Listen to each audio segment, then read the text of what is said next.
अच्छा यार, अगर आप ट्रेडिंग करते हैं तो ये चीज़ें आपको पता होनी चाहिए, ठीक है। जो जो चीज़ें मैं आपको बताने जा रहा हूँ, सबसे पहले हम चलते हैं अपने ट्रेडिंग व्यू पे, ठीक है। और यहाँ पे आपको जो चीज़ें बताऊँ मैं, यहाँ पे आपने उन पे इम्प्लीमेंट करना है, ठीक है। और अगर आपको रिज़ल्ट ना मिले तो आपने यहीं पे कमेंट कर देना है मुझे कि रिज़ल्ट नहीं दिख रहा और नहीं मिल रहा, तो आपको रिज़ल्ट मैं दे के दूँगा, ठीक है। और मैं आपको बताऊँगा नेक्स्ट कि आप क्या मिस्टेक कर रहे हैं जिसकी वजह से आपको ये प्रॉब्लम जो है वो फेस करनी पड़ रही है। तो नेक्स्ट चलते हैं हम अपने टॉपिक की तरफ।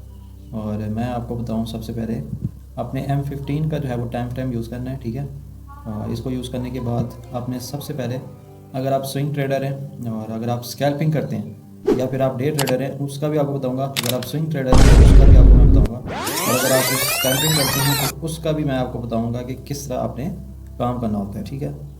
अगर आप स्कैल्पिंग करते हैं तो फर्स्ट ऑफ ऑल आपने इस तरह करना है कि रेजिस्टेंस जोन से अगर आपने करना है तो सेल करना है, ठीक है। ये जैसे रेजिस्टेंस जोन है, और अगर हम यहाँ पे एक लाइन खींचते हैं और आप सबको बताता हूँ मैं, इस तरह ये एक सेलिंग जोन है, ठीक है। हम इसका कलर चेंज करेंगे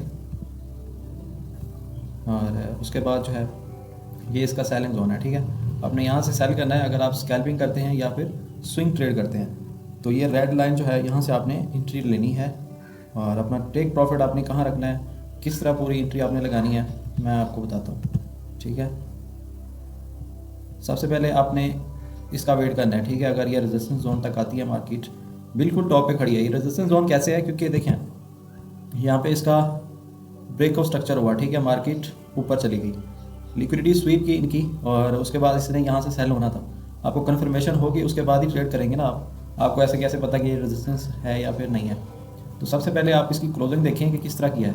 ये देखें यहाँ पे अगर देखें तो एक हैमर है, ठीक है। इसकी क्लोजिंग है, और उसके साथ भी ऐसे समझें कि जो बायर है ना, उनकी एक्टिविटी यहाँ पे इतनी ज़्यादा नहीं है, क्योंकि जैसे ही ये बनता है ना मार्केट में, मैं आपको स्क्रीन पे भी दिखा रहा हूँ, आप इसको देखें। जैसे ही बनता है ना तो ऐसे समझें बायर ख़त्म, अब सेलर जो है वो एक्टिव है।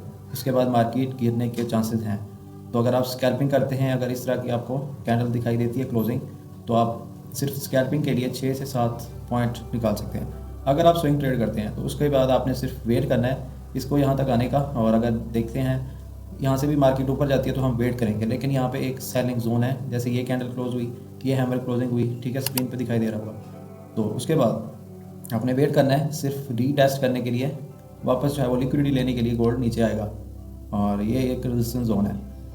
तो आपने सिर्फ वेट करना है। अगर मार्केट जाती है ऊपर, अगर इसको ब्रेक करती है, इस वाले एरिया को ब्रेक कर देती है जहाँ पे आपने लाइन खींची, जिस तरह आपको लगा कि ये रेजिस्टेंस जोन है, मैंने जैसे आपको बताया यहाँ में क्लोजिंग है, यहाँ पे भी हैमर क्लोजिंग है।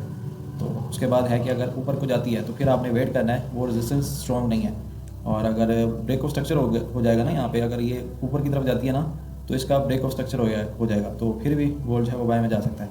तो आपने करना यह है कि सिर्फ वेट करना है। अगर यहाँ से नीचे आती है, इस तरह आपको क्लोजिंग देती है, ठीक है, एक बेरिश कैंडल बना के, तो उसके बाद है कि मार्केट डाउन ट्रेंड में आ सकती है, क्योंकि यहाँ पे एक सेलिंग जोन है। तो आपने करना इस तरह है, आपने एक एंट्री फाइंड करनी है, ठीक है। ये रियल मार्केट में आपने इंप्लीमेंट करना है, ठीक है। इन चीज़ों को नोट करके आपने इंप्लीमेंट करना है। और अगर आपको एक बार में भी समझ नहीं आती तो दोबारा देख लेनी है वीडियो, कोई मुश्किल बात नहीं है। लेकिन मेन चीज़ है कि आपके पास नॉलेज हो मार्केट का, कि काम जो है वो किस तरह करना होता है बेसिकली हमने मार्केट में। अच्छा, आपको पहले वहाँ पे एक रेजिस्टेंस जो है वो शो हुई, ठीक है। एक यहाँ पे रेजिस्टेंस, यहाँ पे एक रेजिस्टेंस